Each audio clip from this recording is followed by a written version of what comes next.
Hi friends, இந்த வீடியோல sapiens அப்படிங்கிற புக்கோட சம்மரி தான் வந்து பார்க்க போறோம். சேப்பியன்ஸ் புக் வந்து பாத்தீங்கன்னா யுவால் நோவா ஹராரி அப்படிங்கிறவங்க வந்து எழுதியிருக்காங்க. இந்த புக் வந்து நான் ரொம்ப நாளா படிக்கணும்னு சொல்லிட்டு ஆசைப்பட்டுட்டு இருந்தேன். இது ரொம்ப ஃபேமஸான புக். இது வந்து ஒரு 30 லாங்குவேஜஸ்ல வந்து மொழிபெயர்க்கப்பட்டிருக்கு. கொஞ்சம் பெரிய புக் தான், பட் சுவாரஸ்யம் குறையாம இந்த ஆத்தர் வந்து நமக்கு அதை சொல்லியிருக்காங்க. யாருக்கு தான் நம்மளோட இனத்தை பத்தி தெரிஞ்சுக்கிறதுக்கு பிடிக்காம இருக்கும். இந்த புக் வந்து பாத்தீங்கன்னா நம்ம எல்லாம் ஒரு கதை சொல்லும் போது ஒரு ஊர்ல ஒரு ராஜா இருந்தாரு அப்படின்னு சொல்லிட்டு ஆரம்பிப்போம். அந்த மாதிரியே இந்த புக்ல வந்து என்ன சொல்றாங்கன்னா, எப்படி அணுக்கள் உருவாச்சு, அது எப்படி மூலக்கூறுகளா மாறுச்சு அப்படிங்கறதுல இருந்து தொடங்கி இப்ப இருக்க மனிதர்கள் வந்து எதை நோக்கி போயிட்டு இருக்காங்க, அவங்க என்ன கண்டுபிடிக்க நினைக்கிறாங்க, எந்த அழிந்து போன உயிரினங்களை எல்லாம் உருவாக்கக்கூடிய அளவுக்கு ஆற்றல் பெற்றிருக்காங்க அப்படிங்கிற எதிர்காலத்தை பத்தி சொல்லக்கூடிய அந்த லிமிட் வரைக்குமே வந்து இந்த புக் சொல்லுது. ஆதியில இருந்து அந்தம் வரைக்கும் சொல்ல முயற்சி பண்ணிருக்கு அப்படின்னு வேணா நம்ம சொல்லலாம்.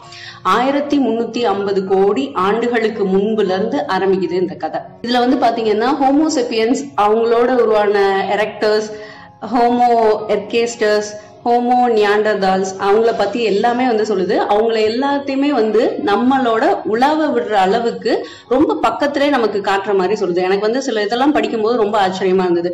ஆத்தர் வந்து அந்த இடத்துல இருந்து அதெல்லாம் அப்சர்வ் பண்ணி எழுதியிருக்காங்களோ அப்படின்னு நம்மள வந்து யோசிக்க வைக்கக்கூடிய அளவுக்கு ரொம்ப தத்ரூபமா ஒவ்வொரு இதையும் வந்து அவங்க சொல்லியிருக்காங்க. ஆதிகால மனிதன்ல இருந்து இப்ப வரைக்கும் நம்ம வந்து ஒரு 3 விதமான முக்கியமான புரட்சிகள் வந்து தாண்டி வந்திருக்கோம். ஒண்ணு வந்து 70,000 வருஷத்துக்கு முன்னாடி உருவான அறிவு புரட்சி, 10,000 வருஷத்துக்கு முன்னாடி உருவான வேளாண் புரட்சி, 500 வருஷத்துக்கு முன்னாடி உண்டான அறிவியல் புரட்சி. இந்த 3 புரட்சியுமே வந்து மனிதர்களையும் சக உயிரினங்களையும் வந்து வெகு அதிக அளவுல வந்து பாதிச்சிருக்கு. அது மூலமா நிறைய மாற்றங்கள் வந்து நமக்குள்ள ஏற்பட்டுட்டே இருக்கு. சரி, இந்த புக்ல வந்து சேப்பியன்ஸ் அப்படின்னு வந்து சொல்லியிருக்காங்க. சேப்பியன்ஸ்னா என்ன அப்படின்னு சொல்லிட்டு ஃபர்ஸ்ட் பார்ப்போம். Homo sapiens. இப்போ சயின்டிபிக் நேம்ஸ் வந்து எல்லாருக்குமே தெரியும். ஃபர்ஸ்ட் வந்து பேரினம்னு சொல்லுவாங்க. செகண்ட் உள்ளது வந்து ஸ்பீஷியஸ், அதாவது இனம் அப்படின்னு வந்து சொல்லுவோம் தமிழ்ல. ஹோமோ அப்படின்னா மனிதன், சேப்பியன்ஸ் அப்படின்னா அறிவார்ந்தவன் அப்படின்றாங்க. ஹோமோ எரெக்டர்ஸ், ஹோமோ எர்கேஸ்டர்ஸ், நியாண்டர்தால்ஸ் அவங்கள விட அறிவுல வந்து ரொம்ப சிறந்தவங்களா இவங்க இருந்திருக்காங்க. ஹோமோ சேப்பியன்ஸ் அப்படிங்கிறது வந்து ஒரு லத்தீன் வார்த்தை.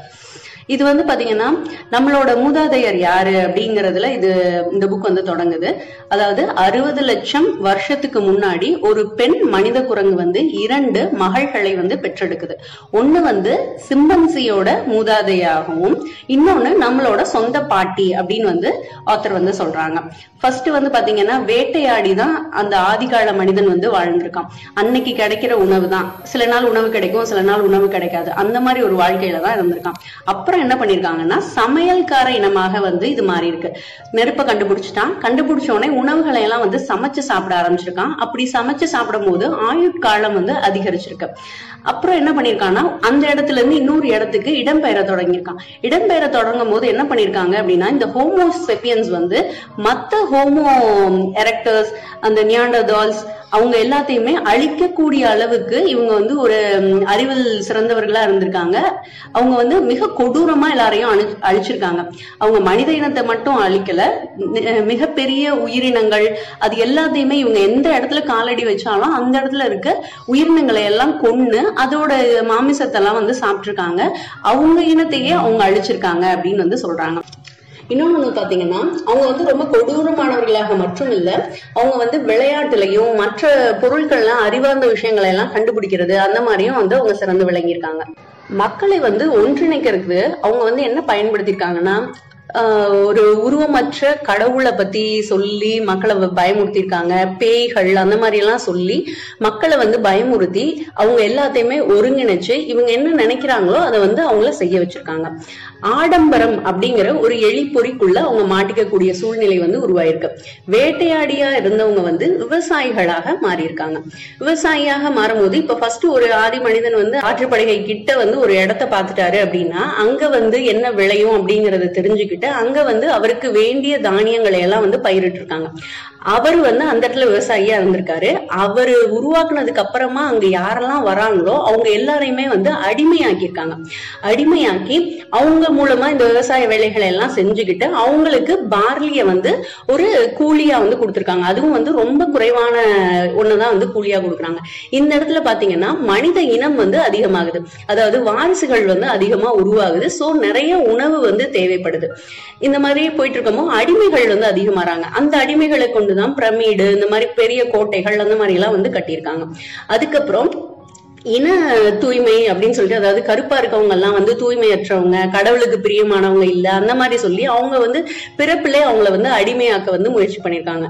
ஆண் பெண் பாகுபாடும் அந்த காலகட்டத்துல உருவான ஒண்ணுதான் அப்படின்னு வந்து சொல்றாங்க.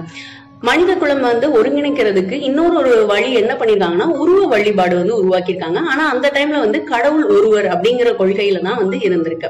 விவசாயிகள் வந்து நிறைய பேர் உருவானதுக்கு அப்புறம் இந்த அடிமைகளுக்கு வந்து பார்லி கொடுத்திருக்காங்க. இந்த பார்லியை வந்து அவங்க இன்னொரு இடத்துக்கு எடுத்துட்டு போய் பண்டமாற்றம் பண்ணி அவங்களுக்கு தேவையான பொருட்கள் வந்து வாங்கியிருக்காங்க. இப்போ ஒருத்தர் வந்து கூலியா வந்து உதாரணத்துக்கு பார்லியே வந்து ஒரு 2 மூட்டை 3 மூட்டை வாங்குறாரு அப்படின்னா அதை வந்து அவர் இன்னொரு இடத்துக்கு இடம்பெயர்த்து எடுத்துட்டு போறது வந்து ரொம்ப சிரமமா இருந்திருக்கு. அந்த டைம்ல தான் வந்து பணம்ங்கிற ஒரு விஷயம் வந்திருக்கு. பணம்ங்கிறது இன்னைக்கு நம்ம பாக்குற மாதிரி பணமா இல்ல, கடற்சிப்பி, சிகரெட், யானை தந்தம், சோழிகள், பட்டு, அந்த மாதிரி விஷயத்தெல்லாம் வந்து அவங்க பணமா யூஸ் பண்ணிருக்காங்க.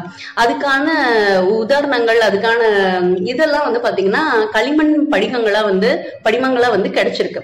இவ்வளோ பார்லி வந்து இவங்களுக்கு கொடுத்துருக்கோம், இவங்க கிட்ட இவ்வளவு வாங்கியிருக்கோம், அந்த மாதிரி எல்லாம் நிறைய ஆய்வுகள் மூலமா நமக்கு வந்து கிடைச்சிருக்கு அப்படின்னு சொல்றாங்க. அது வந்து கொஞ்ச நாள் கழிச்சு என்ன ஆயிருக்கு அப்படின்னா தங்கம், வெள்ளி, வெண்கல நாணயங்கள் அந்த மாதிரி எல்லாம் உருவாயிருக்கு. அது வந்து சீனாலதான் வந்து உருவாக்கி எல்லாருக்கும் இது பண்ணிருக்காங்க அப்படின்றாங்க. அப்புறம் கொஞ்சம் கொஞ்சமா வந்து டாலர்ஸ், பவுண்ட் அந்த மாதிரி எல்லாம் வந்து வந்திருக்கு. ஆப்பிரிக்காவும் ஆசியாவும் ஒன்றிணைந்ததுக்கு அப்புறம் இந்த வெள்ளி, தங்கம், வெண்கலம் தான் வந்து நாணயமாவும் பணமாவும் ஒருத்தர்கிட்ட இருந்து இன்னொருத்தருக்கு வந்து கொடுத்து அவங்களுக்கு தேவையான பொருட்கள் வந்து வாங்கக்கூடிய அளவுக்கு வந்து இருந்திருக்கு. இந்த ஒருங்கிணைப்புன்னு பார்க்கும்போது அந்த டைம்ல மதம் வந்து உருவாயிருக்கு. சமணம், புத்தம் அதெல்லாம் வந்து இந்தியாலையும், தாவோ ஈழமும் கன்ஃபியூசியமும் சீனால வந்து உருவாயிருக்கு அப்படின்றாங்க. அதுக்கப்புறம் மனிதனையும் வழிபடக்கூடிய அளவுக்கு வந்து வந்திருக்காங்க. ஜீசஸ், புத்தர், நபிகள் அப்படிங்கிறவங்களையும் ஒரு கடவுளுக்கு இணையா அவங்களையும் வந்து கும்பிட்டு இருக்காங்க. கிபி 1500ஆம் ஆண்டுல வந்து ரொம்ப பெரிய புரட்சியான அறிவியல் புரட்சி வந்து உருவாச்சு. இது வந்து உயிரினத்தோட தலையெழுத்தையே மாற்றக்கூடியதா இருந்தது. இந்த இடத்துல வந்து இதை படிச்சுட்டு இருக்கும் போது நமக்கே வந்து எதுக்கு அறிவியல் புரட்சி வந்து உண்டாச்சு அப்படின்னு நினைக்கக்கூடிய அளவுக்கு இருந்தது. ஏன்னா 1945ல வந்து அணுகுண்டு வெடிக்கிறதுக்கு காரணமா இருந்தது இந்த அறிவியல் புரட்சி தான். அது மட்டும் நம்ம வந்து ஒரு நெகட்டிவ் மட்டும் சொல்ல முடியாது. பாசிட்டிவ் என்னன்னு பாத்தீங்கன்னா ஒவ்வொரு கிரகத்தை பத்தியும் நம்ம தெரிஞ்சுக்கிறதுக்கும், நிலாவுக்கு நம்ம போயிட்டு வர்றதுக்கும் அந்த மாதிரி நிறைய பெனிஃபிட்டும் நமக்கு கிடைச்சிருக்கு. ஆனாலும் இழப்புகள் வந்து பார்க்கும்போது கொஞ்சம் அதிகமாவே இருக்க மாதிரி இருக்கு. அணுமின் நிலையங்கள் வந்து பாத்தீங்கன்னா நிறைய உருவாயிருக்கு. இந்த ஃபர்ஸ்ட் வார்லயே வந்து பாத்தீங்கன்னா நிறைய பீரங்கிகள், போர் விமான துப்பாக்கிகள், வெடிகுண்டு அந்த மாதிரி எல்லாம் நிறைய வந்து இந்த அறிவியல் புரட்சியினாலதான் வந்து நிறைய ஆய்வுகள் செஞ்சு அதை வந்து அனுப்பி ஒரு நாடு இன்னொரு நாடு மேல வந்து தாக்குதல்கள் எல்லாம் வந்து ஏற்படுத்த இதெல்லாம் காரணமா இருந்திருக்கு. 15ஆம் நூற்றாண்டு முடிவுல வந்து பாத்தீங்கன்னா ராணுவ வளர்ச்சி, அறிவியல் வளர்ச்சி, பொருளாதார வளர்ச்சி, கலாச்சார வளர்ச்சி அது எல்லாமே வந்து தலை தூக்க ஆரம்பிச்சிருக்கு. அடுத்தது வந்து பாத்தீங்கன்னா முதலாளித்துவம் வந்து தலை தூக்குச்சு அப்படின்னு வந்து சொல்றாங்க ஆத்தர். இதனால வந்து விற்பனை, அதாவது தேவையில்லாத பொருட்கள் எல்லாம் நம்மள வந்து வாங்க வைக்கிறது, அது மூலமா ஒரு இனம் மட்டும் பணக்காரர்களாகவும் இன்னொரு இனம் வந்து ஏழையாகவும் இருக்கிறதுக்கு அது வந்து காரணமா இருந்தது அப்படின்னு வந்து சொல்றாங்க. இறுதியா இந்த புக்ல என்ன வந்து சொல்றாங்கன்னா உயிரியல் புரட்சி அப்படின்னு சொல்லிட்டு ஒண்ணு ஏற்படுது. அது என்னன்னா பச்சை நிற ஜெல்லி மீன் ஒண்ணு இருக்கு. அது வந்து பாத்தீங்கன்னா இருட்டுல வந்து நல்லா ஒளிரக்கூடியதா இருக்கும். இத வந்து என்ன பண்ணிருக்காங்க, அதோட டிஎன்ஏவை மட்டும் எடுத்து ஒயிட் ரேபிட்டோட கருவுல சேர்த்துட்டாங்க.